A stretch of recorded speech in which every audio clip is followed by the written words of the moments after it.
Hey everybody, this is Real Sean Irish here in Atlanta, giving you the Atlanta Real Estate and Federal Development Funds Guideline Report. Anyway, for the last 30 years, we have a special guest in absentia today, by the way. It's U.S. Congressman Representative John Lewis. Okay, he's been representing this area where I'm at for over 30 years. Now this report, this real estate report, is about funding. It's going to be very quick. The area I'm pointing in on camera here is roughly north. Roughly, let's say, is slightly north-northwest, and that's in the area of the new stadium downtown. So here we go. Here's the report. A lot of money. See where my finger is pointing now? Toward the west side? No money. That's the no money. A lot of money. A whole lot of money. No money. No money. Unless, of course, you happen to be with the Atlanta University Center, and then there was some funding there. Because you got to do that, and then even then, only for select members of the Atlanta University Senate group.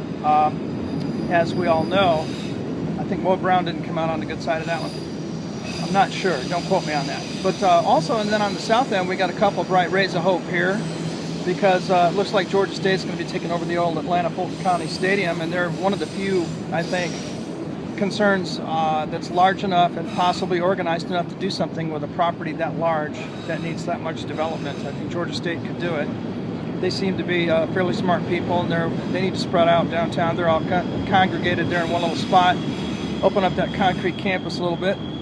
And then the second bright ray of hope would be Tyler Perry taking over the old Fort McPherson. So that's a good thing.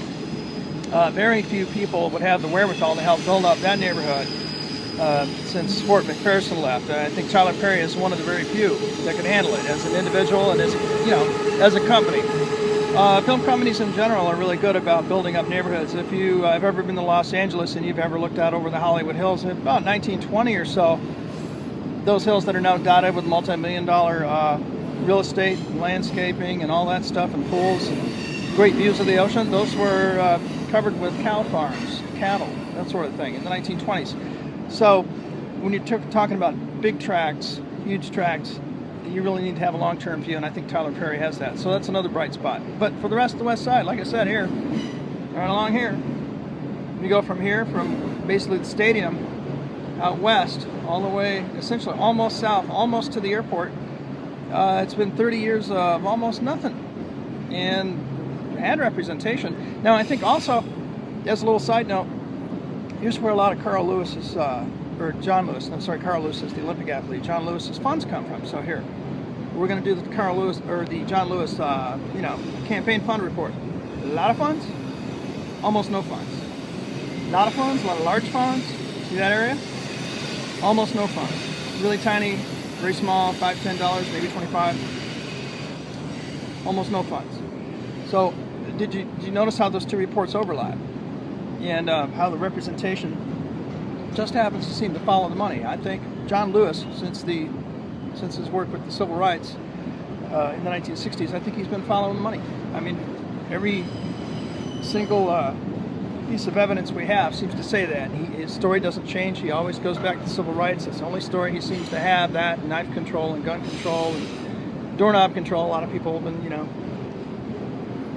getting hurt on doorknobs lately, apparently, if you read the headlines. So, John Lewis has been working on all that stuff. But as far as taking care of development here on the west side, if it doesn't say the word Beltline on it, you can kind of forget about it. That money's not been forthcoming, no federal money, and the city hasn't been doing much either. So you wonder which cart is driving which horse. And that's the real estate report from Atlanta with our member in absentiae. That would be U.S.